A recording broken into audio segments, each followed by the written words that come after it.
Meet one of the fastest teams on Earth, Red Bull Racing.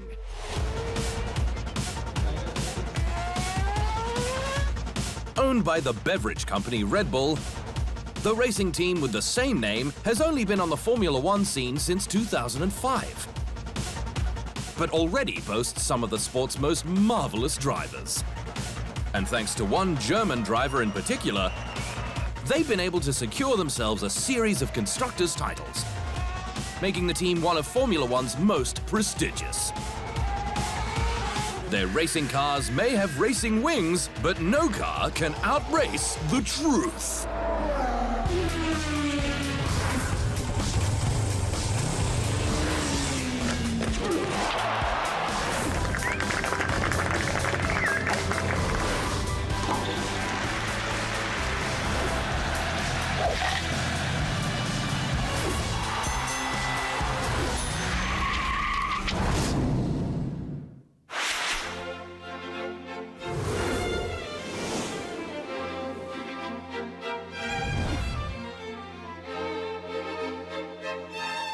The city of Salzburg. Internationally renowned for its Baroque architecture, Salzburg is the fourth largest city in Austria and a UNESCO World Heritage Site. Salzburg was built by bishops who could afford to hire world-famous architects from Italy. All that happened in the 17th century, and they built the city as it still is today. Very spectacular.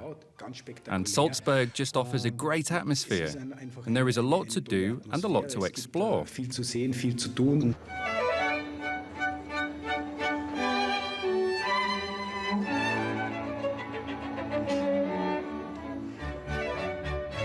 Music lovers may be drawn to Salzburg as it's the birthplace of 18th century composer Wolfgang Amadeus Mozart, while film buffs recognize the city as the setting for The Sound of Music.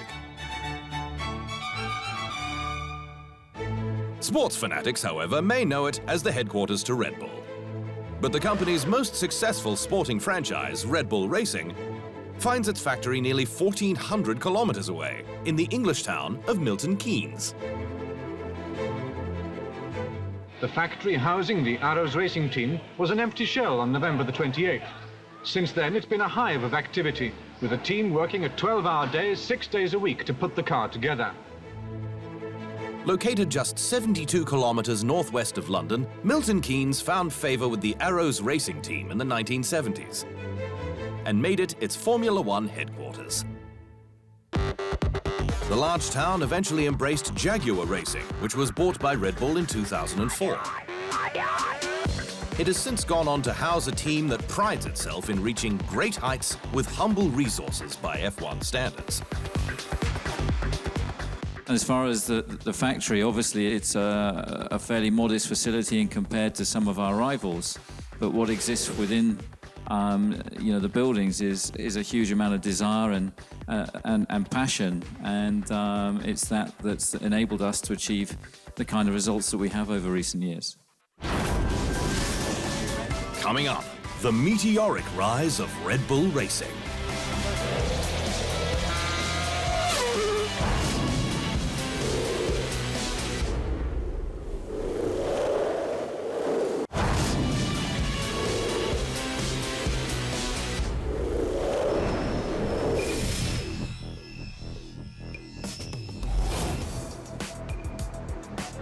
The 2005 season marked the dawn of deep change in the world of Formula One.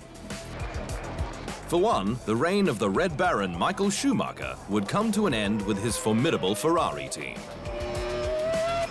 After 5 years of supremacy, a tiny Spaniard with a lion heart, Fernando Alonso, became the youngest champion in the sport's history.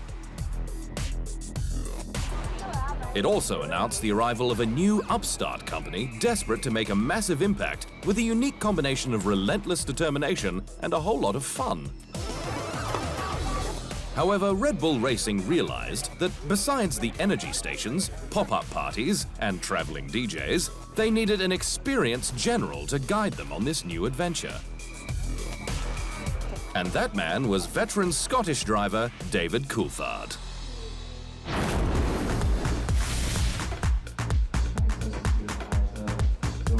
In order for the 2001 Formula One World Drivers' Championship runner-up to fully embrace the unconventional racing culture that Red Bull brought to the scene, the smooth-driving David Coulthard had to participate in their breathtaking and sometimes even outlandish driving initiatives. But with 13 wins under his belt, DC brought a sound technical knowledge and experience to the team, helping them secure its first ever podium, third place at Monaco in 2006. Coulthard spent 4 seasons with the Austrian outfit, finishing as high as 10th in 2007. His worst campaign was his last as an F1 driver when he finished 16th in 2008. Coulthard spent his final 2 years partnered alongside Australian Mark Webber, who brought a bit more bite to the Red Bull team and a passion for racing almost unparalleled in the sport. I can remember the first time, the vibrations through my arse cheeks. I can remember the smell of the fuel, the engine, the vibrations, the directness. You just absolutely love it. It's exhilarating. You don't want to come back into the pits. You want to stay out there. And you see the little curbs and you think you're Alain Prost and, you're trying to be smooth and come around the curbs like you're heroes. When I was riding the motorbike on the farm, I would commentate to myself. I was the only guy in the race, obviously, but I was commentating to myself like I'm in the lead and, I'm under, there's a guy behind me, but I'm going to keep him out. And, I would do the same loop over and over again. I'd set up a little track and, I just knew this was my world and I just didn't want anyone to play with the track or there was some puddles on the driveway which I'd use those as little corners and stuff, and I'd be screaming in my helmet to myself. Webber brought an intensity rarely matched in the Formula One world, an attribute he unknowingly honed as a teen. I used to go to bed thinking about how I could improve my lap times. When I was 14, the stopwatch was such a big thing then, and it still is now. The rules haven't changed. But when Coulthard retired in 2009, Webber's racing world would be changed dramatically. On the one hand, he'd secure the highest point totals of his Formula One career, scoring 242 points in 2010 and 258 points in 2011.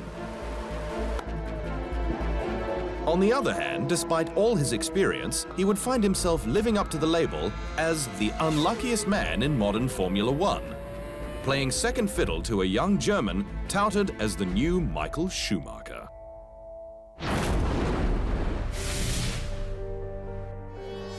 David Coulthard and Mark Webber both knew something about Sebastian Vettel well before he joined the first team in 2009. Because only days after announcing his retirement from the sport altogether, Coulthard retired from the 2008 British Grand Prix after being hit by Vettel on the first lap. 1 year prior, Webber had his chance to finally win an F1 race doused when Vettel rear-ended him under a safety car. It's kids, isn't it? Kids with not enough experience. You do a good job, and then they f*** it all up. But Vettel was a different driver when he took over from Coulthard in 2009 at just 21 years of age. A product of Red Bull's junior team, Vettel arrived having already won an F1 race, the 2008 Italian Grand Prix, while with sister team Scuderia Toro Rosso, a feat Webber had yet to achieve. Healthy competition turned contentious when Vettel claimed Red Bull's maiden Formula One victory in only his third race with the team, which would have somewhat hurt the Australian, who was fundamental in turning Red Bull into a consistent frontrunner. Coulthard was quick to claim any rumours of a rivalry were false. I don't think there's a tension between Mark and Sebastian, but of course one of the unique aspects of Formula One is that you have two drivers in the team who are both competing to try and win, and of course you cannot have two winners. So by definition, if your teammate's winning, then you're losing. Statistically speaking, the German was the winner.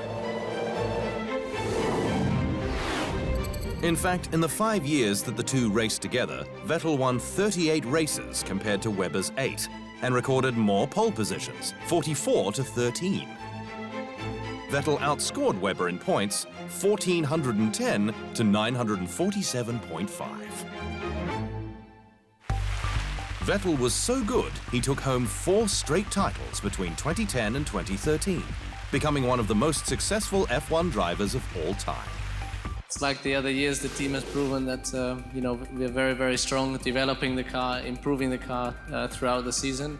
And towards the end, I think we were all inside the team. We were all surprised by the by the performance we had the last couple of races. Sometimes lapping half a second to a second faster than everyone else was a big surprise for us. But the titles failed to mend the maliciousness between the two teammates, manifesting itself in dramatic fashion. The 2010 British Grand Prix, and Webber feared favoritism for his partner, who was given a new front wing for the race. Webber went on to win nonetheless, before exclaiming over the radio, "Not bad for a number 2 driver." 1 year later, at the same Grand Prix, Webber was ordered not to pass Vettel, despite being hot on his heels. Webber ignored the instructions, but failed to pass anyway. And then there was the 2013 Malaysian Grand Prix, where a pre-race pact was broken after Webber was led to believe he was in the clear to take the checkered flag. But Vettel had other ideas, squeezing past his partner to take the victory himself. I told the team straight after, I apologized for putting myself above the team, which I didn't mean to do. But there's not much more to say really. I don't apologize for winning. Webber finally called it a career with 9 wins, 42 podiums, 13 pole positions, and 19 fastest laps from 215 race starts. In 2014, Vettel became the eldest statesman on the Red Bull Racing team, with another Australian, Daniel Ricciardo, taking over from Webber. Yeah, I mean, obviously know Daniel for quite a while now. Looking forward to it. I'm sure he will try very hard to give me a hard time, and I will do the exact same thing. But in the end, Vettel's hard time wasn't enough, as his smiley teammate outperformed him. Seb and I have had some good on-track battles. The team's let us race, and that's what we want. And we've always kept it clean, so I don't think we could ask anything more of each other. It's been a good fight. Ricciardo would win that fight, with Vettel opting to join Ferrari in 2015. The Australian would join forces with Daniil Kvyat before the latter would be bumped by a fresh-faced 18-year-old who would immediately make Formula One history. After the break, the leader of the pack.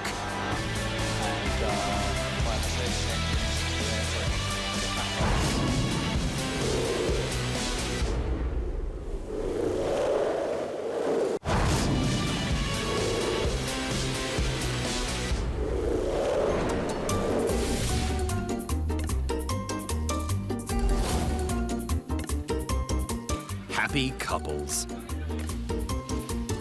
Everybody loves happy couples. Laurel and Hardy? Despite their differences, they were the happy couple of early slapstick comedy. Hollywood couples generally collapse sooner or later, but Tom Hanks and Rita Wilson seem to do just fine, having been married since 1988. Yeah, and I think that's a huge, wonderful thing that you don't often see, that sort of a long-term commitment. Sport has seen similar happy duos, like the great Barcelona midfield tandem of Xavi Hernandez and Andres Iniesta, or the Splash Brothers of the NBA, Steph Curry and Klay Thompson. In 2016, Red Bull Racing was able to suit up a blissful brotherhood themselves. Daniel Ricciardo and Max Verstappen.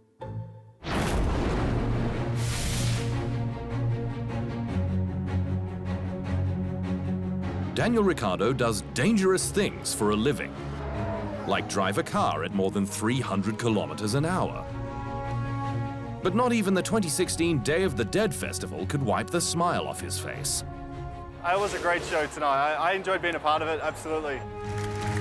It seems the Australian is the happiest man in Formula One, and perhaps for good reason. Here is the new driver of the Infinity Red Bull Racing Team. Ladies and gentlemen, please welcome Mr. Daniel Ricciardo.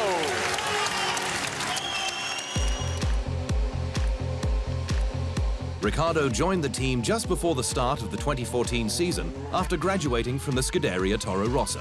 But it started with a major hiccup.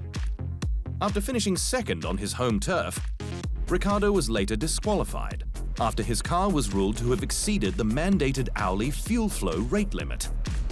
The team filed an appeal, but in the end, no dice. Nonetheless, Ricciardo finished the season a surprising third place. With 3 wins on the season, he overtook Sebastian Vettel as the team's go-to driver. Q 2015. I feel really good coming into the 2015 season. Obviously, compared to last year, come in with a bit of confidence. Smiles aside, he failed to follow the year with the same results. And despite out-qualifying teammate Daniil Kvyat 14-5, he ended the year trailing him in the standings, finishing 8th at 92 points, or 3 behind the young Russian. 2016 couldn't come soon enough for the Aussie, with the team showing off their new car in typical flashy Red Bull fashion. I think Red Bull's come into the sport to, in a way change it, and we're quite funky and modern, and the car looks pretty badass, but, we came in here like me, to not only have a good time, but to be successful. So this year's a big year for us as a team. We really want to get back on that the right path to success. That path took an interesting turn when Kvyat was replaced with teenage racing sensation Max Verstappen. I just take it quite relaxed and just see where it goes, of course. I try to work as good as I can with all the engineers and study the procedures, and hopefully also try to learn from my teammate. But what his teammate and everyone else learned was that Verstappen sure could drive. At just 18 years, 227 days, Verstappen became the youngest driver to ever win a Formula One Grand Prix, winning his debut race in Spain. His Red Bull teammate finished 4th. Max has racing in his veins. His father was former Formula One driver Jos Verstappen, and it showed. In his first 8 races with the team, he claimed 6 top 5 finishes, including 4 podiums. But rather than harbour any hatred towards the budding Belgian who races under the Dutch flag, Formula One's answer to Guy Smiley has taken the young kid's addition to the team in stride. Max is a serious F1 driver, and it's definitely a good motivation. And I said, when I joined Red Bull, I wanted, I came against Seb, and I wanted to come against the best and challenge myself. And now Max is the newest challenge for me, and I think he's a big one. So I think in a way it's good that he's having this success, because if I can get on top of that, then it's only good for me and probably for both of our careers. Ricciardo continued to lead the team and was the one man who really threatened the dominant Mercedes duo of Lewis Hamilton and Nico Rosberg. The amicable Aussie has been so impressive that colleague Fernando Alonso claimed he is the circuit's best overall driver. On the track, you cannot see any mistakes when you are together with him. In the overtaking maneuvers, he probably is the best out there. Ricciardo matched Verstappen's success in Spain with a win of his own, taking top spot at the Malaysian Grand Prix. He then took to the unusual and somewhat nauseating way of celebrating a podium by drinking out of his shoe. With the team on the up and up, Ricciardo threatened to repeat the feat in Mexico, this time with tequila.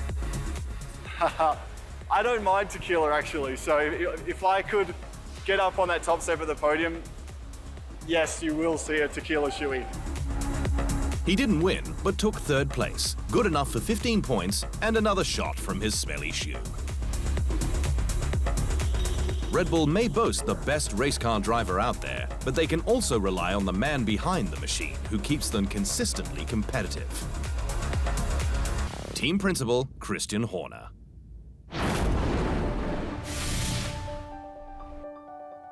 Red Bull Racing is relatively new by F1 standards, but that didn't stop them from winning their 4th straight Constructors' title in 2013.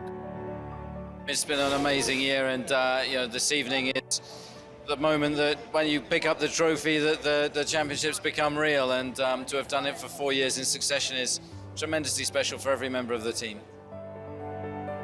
Horner's been able to ride the waves, including a volatile 2015 that saw them finish 4th, its worst showing since 2008. But like any good team principal, he was able to rally the troops and ignite a resurgence. I think one of the biggest results out of 2015 has been the morale of the team and how they've focused on getting their heads down and focusing on their roles and producing as competitive a car as they can. Horner has been calling the shots as Red Bull Racing's team principal since they hit the Formula One scene back in 2005. With the help of Chief Technical Officer Adrian Newey, Horner has been able to build a world champion team in an amazingly short period of time. These are the big two. So there's a driver's one there, so you can see Sebastian's name on it 4 times. And the constructor's one here. Again, with Red Bull on it the last 4 years. So it's a good reminder when people come in to work in the morning that, they walk past both of those trophies. They know what they're coming into work for. Born into a family heavily involved in the car industry, Horner has quite a reputation as a leader in the field. Most of my answers are one word, though. Generally, somebody asking permission to spend money on something, it's usually okay or no. He's even snagged himself a celebrity partner in the process, former Spice Girl Geri Halliwell, whom he wed in 2015. How he managed to sneak a wedding into his incredibly busy schedule is anyone's guess. But at the end of the day, testing your limits is all part of the Red Bull culture. We'll always push to the limit, otherwise if you're not on the limit, you're not trying hard enough. Still to come, the teams that make Red Bull move.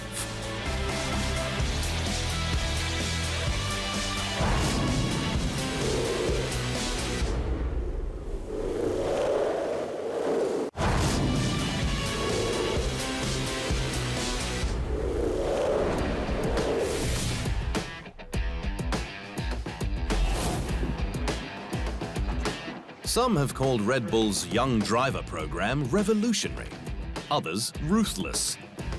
Whatever the opinion, it has been able to feed Formula One with some of its most hailed and hardened drivers.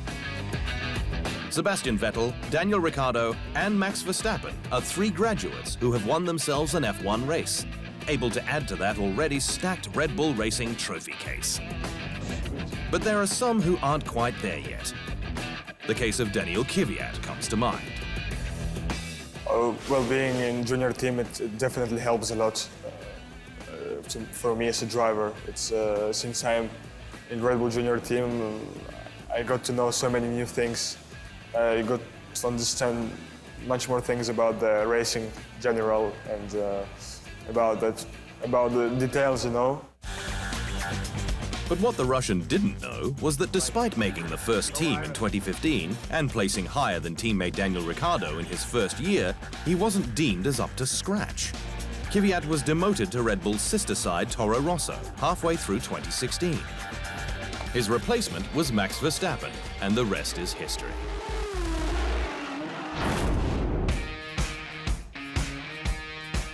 About that sister side, Scuderia Toro Rosso is Red Bull owned and Italian operated, acting as an F1 feeder system for Red Bull's main team. Making its Formula One debut in 2006, the team's only victory came courtesy of Sebastian Vettel's 2008 Italian Grand Prix win.